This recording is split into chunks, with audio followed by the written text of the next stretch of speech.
Well, there have been a number of developments that have taken place. As you know, I indicated on repeated occasions that the government's priority remains the recovery of the money to repay the persons who have been defrauded. And the government established a task force comprising of a number of state agencies to work together to achieve this objective.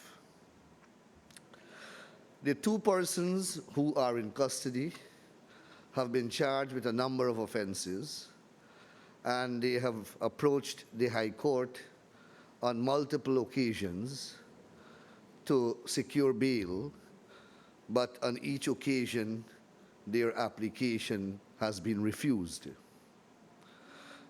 The investigations are expanding and moving in the direction now of anti-money laundering and under the AML-CFT structure. That component of the investigative arm of the state has now been activated. In terms of efforts made to recover the money, all the information provided by the arrested persons as to where the monies are supposed to be have been fully investigated, and they have led to nowhere. The accounts given and the companies that were provided that were supposed to be holding this money in various countries, upon investigations, none of these companies were found to be existing. None of the bank accounts were found to be existing. The gentleman, Yuri Dominguez, requested that a bank account be reopened so that monies can be returned to Guyana and deposited in that account. That facility was granted. An account was opened at a commercial bank, and to date, not a cent has been returned to that account.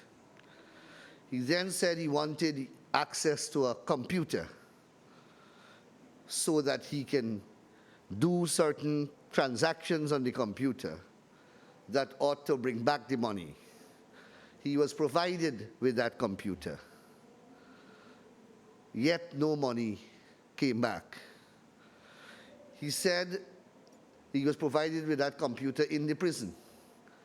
He then said that the prison internet is not working. He was taken to another location in police custody where they have top-class internet facility, and he was given the computer. Up to now, no money was received into the account. He wants the police now to sign an agreement with him. The police obviously have been advised not to sign any such agreement. Yet he clamors for bail. Clearly, once bail is granted, he will skip the jurisdiction. Searches have been done by the various investigative agencies in relation to any assets which he may own in Guyana. He doesn't own a single piece of property, not a motor vehicle, not a movable property, and certainly not any immovable property. And no one can provide any sensible information as to the whereabouts of all this money that he amassed from the people of Guyana and people elsewhere.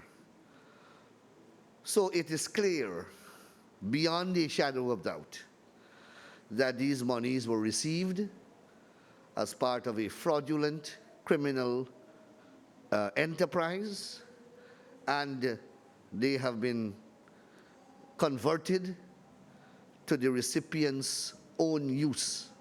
And no one knows where these monies are, and there are no assets that that the state can hold on to.